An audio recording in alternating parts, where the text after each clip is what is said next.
Hello friends, कसे आहात तुम्ही सगळे? मजेत ना? असेच मजेत राहा, आनंदात राहा हीच आपण आई जगदंबाचरणी प्रार्थना करूया आणि आजच्या रेसिपीला सुरुवात करूया. तर फ्रेंड्स, कसं आहे ना, आपण खेड्यागावात किंवा अजूनही बऱ्याच ठिकाणी असं शेकोटी वगैरे करून हे वांगी जी आहेत ती भाजली जातात आणि त्यानंतर मग भरीत केलं जातं. ते खूप असं चविष्ट होत असतं. तर तसं आपल्याला ह्या फ्लॅट सिस्टीममध्ये काही करता येत नाही. तर म्हटलं चला, पण निदान आपण 80-70% तरी आपण तसा टेस्ट आपण आणू शकतो. तर मस्त अशी नवीन पद्धत मी तुमच्यासाठी घेऊन आलेली आहे. मस्त वांग्याचं वरचं साल काढून घ्यायचं आहे आपल्याला आणि एका कढईमध्ये ते टाकायचं आहे. त्यानंतर मिरच्या देखील त्यामध्ये आपण घालून देणार आहोत, थोडेसे 2-3 तुकडे करून अशा, आणि अगदी झटपट होऊन जातं हे. आणि त्यानंतर लसूण पाकळ्या घेतलेल्या आहेत 8 ते 10, आणि या ठिकाणी भाजी घेतलेली आहे कांद्याची पात, ती पण मी या ठिकाणी घालणार आहे. जास्त बारीक नाही करायची आपल्याला, मीडियम साईजचे तुकडे करून सगळं एकत्र आपण टाकून दिलेलं आहे. त्यामध्ये मी आता तेल घालणार आहे आणि थोडंसं मीठ घालणार आहे, हळद देखील घालणार आहे अर्धा चमचा, म्हणजे छान असं वाफवून घेणार आहे. आणि एकदा का आपण ही कढई गॅसवर ठेवली की आपण सारखी उघडून बघायची नाही आहे, बरोबर 15 मिनिटांनी आपल्याला उघडायचं आहे, म्हणजे त्यातली वाफ त्यातच राहते आणि त्याचा जो टेस्ट आहे, त्याची जी चव आहे ती त्यातच राहते आणि मस्त अशा चुलीवर भाजल्यासारख्या वांग्याच्या भरीतसारखी याची चव येते आपल्याला. तर या ठिकाणी बघा, अगदी 15 मिनिटानंतर मी म्हटलं उघडूया म्हटलं, तर थोडंसं मला वाटलं की आहे अजून राहिलेलं, तर मग पुन्हा मी 1-5 मिनटं वाफवून घेतले त्यांना. आणि त्यानंतर बघा, आपोआपच असे मस्त गळून गेलेले होते ते. नंतर मी ताटात काढून घेतलं आणि स्मॅश करून घेणार आहे.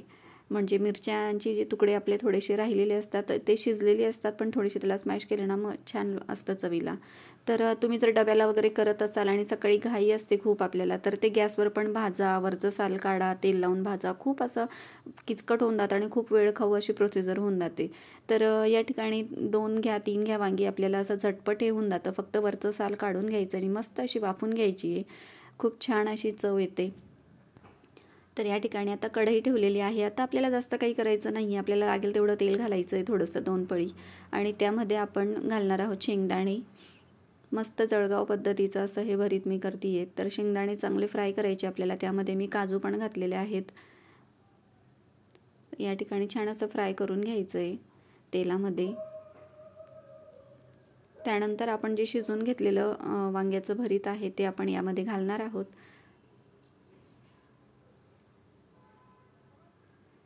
छान असं परतून घ्यायचं आहे आपल्याला. मी कढीपत्ता पण घातलेला आहे, तुम्हाला नको असेल तर तुम्ही नका घालू.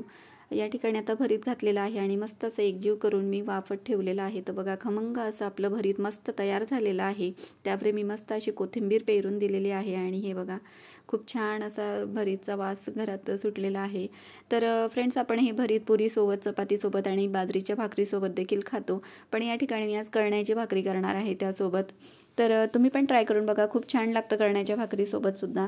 कळण्याचं जे पीठ आहे ते आपण 2-3 धान्य मिळून असं तयार करून घेत असतो, म्हणजे बाजरी, दादर, परत उडदाची डाळ किंवा अख्खा उडीद आणि गहू, असे 3-4 प्रकारचे धान्य मिळून आपण ते दळून आणायचं आणि त्यापासून हे पीठ तयार होत असतं. खूप छान लागते ही भाकरी, अगदी मिरचीच्या ठेच्यासोबत आणि भरीतसोबत पण खूप छान लागते. मला खूप आवडते, तर मी आज त्यासाठी कळण्याची भाकरीच करणार आहे भरीतसोबत. तर या ठिकाणी मस्त असं आता कणिक करून घेते मी. थोडंसं हे हाताला लागतं. जर आपण ही भाकरी करायची असेल तर लाटून घ्यायची, म्हणजे मग लाटल्याने ते जास्त आपल्याला हाताला चिकटत नाही आणि ही भाकरी पटापट सरकतही नाही बाजरीच्या भाकरीसारखी.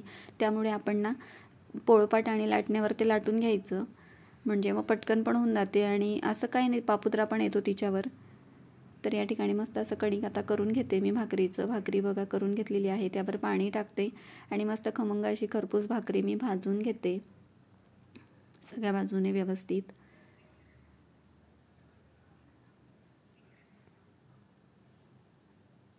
हे बघा, भाकरी आपली भाजून झालेली आहे फ्रेंड्स. आता मी मस्त गरमागरम भरीत आणि भाकरीचा आनंद घेते आणि तुम्ही पण या खायला. आणि व्हिडिओ आवडत असेल लाईक, शेअर, सबस्क्राईब करायला विसरू नका फ्रेंड्स. भेटूया पुढच्या व्हिडिओपर्यंत. बाय.